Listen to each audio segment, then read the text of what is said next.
Morning class. आज हम पढ़ेंगे आपकी हिंदी पाठ्य पुस्तिका स्पर्श भाग 1 के पद्य भाग का पहला पाठ। पद्य भाग के पहले पाठ का नाम है रैदास के पद। यहाँ हम रैदास के 2 पद पढ़ेंगे। तो आइए जाने कवि रैदास ने अपने पदों के माध्यम से अपने कौन से भाव व्यक्त किए हैं। कवि रैदास का पहला पद है, अब कैसे छूटे राम नाम रट लागी। प्रभु जी तुम चंदन हम पानी, जाकी अंग अंग बास समानी। प्रभु जी तुम घन बन हम मोरा, जैसे चितवत चंद चकोरा। प्रभु जी तुम दीपक हम बाती, जाकी ज्योति भरे दिन राती। प्रभु जी तुम मोती हम धागा, जैसे सोनहि मिलत सुहागा। प्रभु जी तुम स्वामी हम दासा, ऐसी भक्ति करे रैदासा।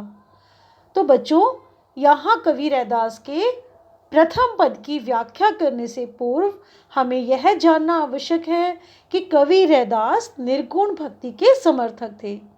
निर्गुण भक्ति अर्थात वह भक्ति जिसमें ईश्वर के किसी साकार रूप की कल्पना नहीं की जाती, या फिर यूं कहें कि कवि रैदास मूर्ति पूजा के विरोधी थे। वे मूर्ति पूजा के समर्थक नहीं थे।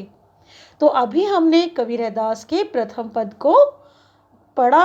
अब हम यहाँ उनकी एक एक लाइन की व्याख्या करते हुए उसे समझेंगे। पहली लाइन है, अब कैसे छूटे राम नाम रट लागी। कि कवि रैदास कहते हैं कि मुझे तो राम के नाम की रट लग गई है। बच्चों, यह जानना आवश्यक है कि यहाँ कवि रैदास का तात्पर्य राम शब्द से केवल श्री राम प्रभु की ही आराधना करना नहीं है। यहाँ राम से तात्पर्य है प्रभु, परमात्मा, ईश्वर। कवि रैदास कहते हैं कि मुझे तो प्रभु, मुझे तो परमात्मा के नाम का स्मरण करने का रोग लग गया है। मुझे तो एक रट सी लग गई है। तो मेरी यह आदत कैसे छूटे, यानी कि मैं अपने प्रभु के नाम का स्मरण करना नहीं छोड़ सकता। प्रभु जी तुम चंदन हम पानी, जाकी अंग अंग बास समानी। कवि रैदास कहते हैं कि प्रभु आप तो चंदन के समान हैं और मैं पानी हूँ। जिस प्रकार से चंदन जब पानी में घिसा जाता है तो उसकी पूरी सुगंध पानी में भी समाहित हो जाती है, और कोई भी व्यक्ति यदि उस पानी का प्रयोग करे, उससे स्नान करे या उसके लेप को अपने शरीर पर लगाए तो उसका पूरा शरीर ही सुगंधित हो जाता है। तो यहाँ भी कवि रैदास कहते हैं कि प्रभु आपकी कृपा रूपी चंदन में मेरी भक्ति रूपी पानी ऐसे मिल गया है जैसे कि चंदन में पानी मिल गया हो, और वह भक्ति जब मेरे अंग अंग में सुगंध बनकर प्रकट हो रही है, यानी कि उसकी भक्ति की जो सुगंध है, उसकी जो बास है, वह मेरे पूरे शरीर में फैल चुकी है। प्रभु जी तुम घन बन हम मोरा। यहाँ प्रभु जी के लिए क्या कहते हैं कवि रैदास कि प्रभु जी आप तो घन हैं। घन अर्थात काले बादल, और मैं क्या हूँ, मैं तो वन हम मोरा, मैं तो वन का मोरा हूँ, मयूर हूँ, मोर हूँ। क्यों कहते हैं कवि रैदास ऐसा? क्योंकि जिस प्रकार से आकाश में जब काले बादल छाते हैं तो मोर प्रसन्नता से झूम उठता है, वह खुशी के मारे नृत्य करने लगता है। तो यहाँ कवि रैदास भी कहते हैं कि प्रभु आपकी भक्ति कर कर मेरा मन भी मोर की तरह से प्रफुल्लित हो जाता है, मेरा मन मयूर भी झूमने लगता है, नृत्य करने लगता है। जैसे चितवत चंद चकोरा। प्रभु जी मैं आपको उसी प्रकार से निहारता रहता हूँ, देखता रहता हूँ जैसे कि चांद को कौन निहारता है? चकोर नाम का पक्षी केवल चांद के प्रति ही पूरी तरह से समर्पित होता है, उसे निहारता रहता है। तो यहाँ प्रभु जी मेरी भक्ति भी पूर्ण रूप से आप ही को समर्पित है। अगली लाइन है, प्रभु जी तुम दीपक हम बाती, जाकी ज्योति भरे दिन राती। इस पंक्ति के माध्यम से कवि रैदास क्या कहना चाहते हैं कि प्रभु जी आप तो दीपक के समान हैं और मेरा जीवन बाती के समान है। यानी कि जो मेरी भक्ति है, मेरा जीवन है, जब आपकी कृपा रूपी दीपक में मेरी भक्ति रूपी बाती जलती है तो वह दिन रात प्रकाशित होती रहती है, वह पूरे संसार को प्रकाशित करती रहती है। प्रभु जी तुम मोती हम धागा, जैसे सोने मिलत सुहागा।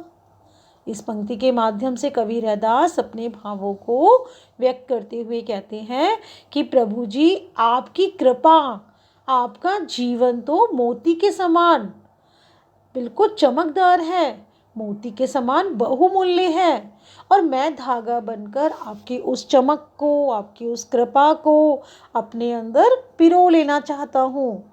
जैसे सोने मिलत सुहागा, और जब आपकी मोती जैसी जो चमक है, आपकी कृपा है, जब मेरे जीवन में वह कृपा होगी, मेरे जीवन में वह चमक आ जाएगी, तो मेरा जीवन तो उसी प्रकार से हो जाएगा जैसे सोने में सुहागा मिलने पर सोना और अधिक कीमती हो जाता है, वह और अधिक शुद्ध हो जाता है।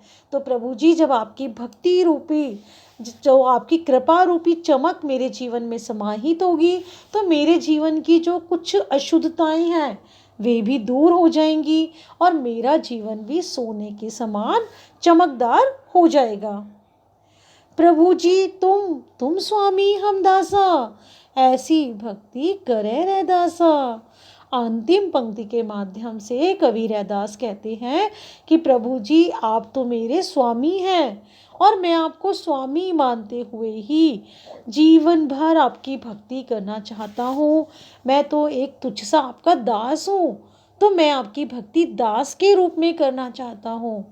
तो आशा है बच्चों आप सबको यह पद बहुत अच्छे से समझ में आ गया होगा। आइए अब हम कवि रैदास के दूसरे पद को देखें। सर्वप्रथम हम इसे एक बार पूरे पढ़ेंगे, इसके पश्चात हम एक एक पंक्ति की व्याख्या करके इसे समझने का प्रयास करेंगे।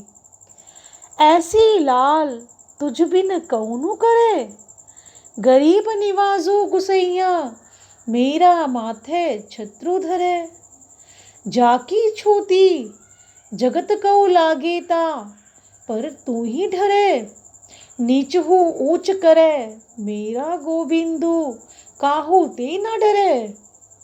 नाम देव कबीरू तिलोचनु, सधना सैनु तरे।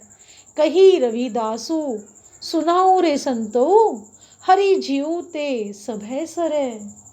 इस पंक्ति के माध्यम से यानी कि इस पद के माध्यम से कवि रैदास अपने प्रभु की उदारता का, उनकी कृपा का बखान कर रहे हैं। वे कहते हैं कि मेरे प्रभु का हृदय बहुत ही विशाल है, वे बहुत ही उदार हैं, वे बहुत ही कृपालु हैं, वे हर किसी के ऊपर अपनी कृपा बरसाते हैं। इसीलिए तो वे पहली पंक्ति में क्या कह रहे हैं कि ऐसी लाल तुझ बिनु कौनु करे, कि हे प्रभु, हे मेरे आराध्य, हे मेरे ईश्वर, ऐसी लाल यानी कि ऐसी कृपा, तुझ बिनु यानी कि तुम्हारे बिना, कौनु यानी कि और कौन करेगा, यानी कि जो कृपा प्रभु आपने मेरे ऊपर की है वह कृपा आपके अतिरिक्त और कोई भी नहीं कर सकता। गरीब निवाजो गुसैया, मेरा माथे छत्रु धरे। कहते हैं कि मैं, जो मेरे प्रभु हैं, मेरे स्वामी हैं, गुसैया क्या, स्वामी, कि जो मेरे स्वामी हैं वे तो गरीब निवाजू हैं, गरीबों का उद्धार करने वाले हैं। उन्होंने मेरा माथे, मेरे माथे के ऊपर क्या धारण कर दिया है, छत्रु यानी कि छत्र। आपने देखा है ना, जिस प्रकार से जो राजा महाराजा होते हैं उनके सिंहासन के ऊपर एक छत्र बना होता है, यानी कि राजा बहुत बड़ा उनका पद है, इसीलिए उनके सिर के ऊपर मुकुट भी होता है और साथ ही उनके सिंहासन के ऊपर एक छत्र धारण किया होता है उन्होंने। तो यहाँ कवि रैदास कहते हैं कि मेरे प्रभु तो इतने कृपालु हैं, इतने दयालु हैं कि उन्होंने अपनी कृपा रूपी जो छत्र है वो मेरे माथे के ऊपर, मेरे सिर के ऊपर धर दिया है, धारण कर दिया है। यानी कि मुझे उनका सानिध्य प्राप्त हो गया है। जाकी छोटी जगत को लागे, तापर तू ही ढरे। बच्चों, जिस समय कवि रैदास थे उस समय हमारे समाज में जाति प्रथा का बहुत बोलबाला था। समाज में ऊंच नीच की प्रथा थी। समाज में ऊंच नीच की प्रथा के कारण समाज में जो सामाजिक असमानता फैली हुई थी। तो यहाँ कवि रैदास भी कहते हैं कि जाकी छोटी, यानी कि जिसको छूने मात्र से ही जगत कऊ लागेत, यानी कि जगत दूर जाता था, संसार के लोग उसके छूने से भी डरते थे, कोई मुझे छूना तक भी पसंद नहीं करता था। तापर, यानी कि उस पर, तू ही, यानी कि प्रभु तुम ही, ढरे मतलब कृपा करना, कि जिसके छूने से भी लोग दूर हटते थे, ऐसे व्यक्तियों पर भी कौन कृपा करता है? मेरे प्रभु ही उन पर अपनी कृपा बरसाते हैं। नीचहु ऊंच करे, मेरा गोविंदु काहू से न डरे। इस पंक्ति के माध्यम से तो कवि रैदास अपने प्रभु के प्रति अपनी पूरी कृतज्ञता प्रकट करते हुए कहते हैं कि मेरा गोविंदु। यहाँ देखा बच्चों, हमने पहले पद में देखा था कि ईश्वर के लिए राम शब्द का प्रयोग हुआ था। यहाँ उन्होंने गोविंदु का प्रयोग भी किया है। तो गोविंदु वैसे तो श्री कृष्ण का पर्यायवाची है, लेकिन यहाँ कवि रैदास के लिए उन गोविंदु किसका पर्याय है? आराध्य उनके परमात्मा, प्रभु, उनके ईश्वर। वो कहते हैं कि जो मेरा आराध्य है, मेरा ईश्वर है, वो तो इतना कृपालु है, साथ ही वो इतना साहसी भी है कि नीचहु ऊंच करे, कि वो नीचे व्यक्ति को भी, नीची जाति वाले व्यक्ति को भी ऊंचा स्थान प्रदान कर देता है। और इसके पश्चात भी जो मेरा गोविंदु है, मेरा परमात्मा है, मेरा प्रभु है, वो किसी से नहीं डरता। नामदेव एक संत थे।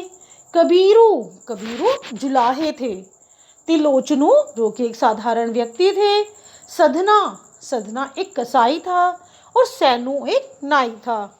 तरह, यानी कि यहाँ कवि रविदास कहते हैं कि इन सभी व्यक्तियों को भी, जो कि बहुत ही साधारण से थे, इनको भी प्रभु आपने अपनी कृपा से और इनकी भक्ति के कारण आपने इनके जीवन को भी तार दिया, इनके जीवन को भी इस भवसागर से पार लगा दिया, इनको भी, इनकी भक्ति को भी आपने स्वीकार किया और समाज में ये भी एक बहुत अच्छे संत कहलाए।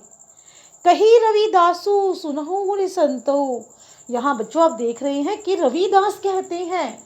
रविदास कौन है? संत रैदास का नाम ही रविदास है।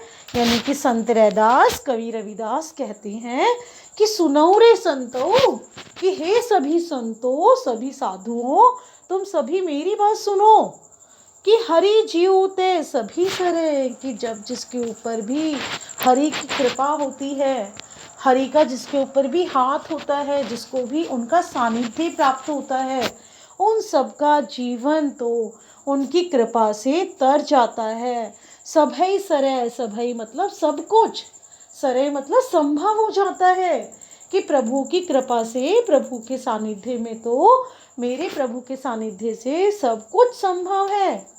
तो यहाँ इन दोनों पदों में हमने जाना कि प्रथम पद में कवि रैदास अपने और अपने परमात्मा के बीच के संबंध को विभिन्न उदाहरणों के माध्यम से व्यक्त कर रहे हैं, और दूसरे पद में उन्होंने अपने प्रभु, अपने परमात्मा की कृपालुता, उनकी दयालुता, उनकी उदारता का बखान किया है। तो आशा है बच्चों आपको इस वीडियो के माध्यम से दोनों ही पद भली भांति समझ आ जाएंगे। धन्यवाद।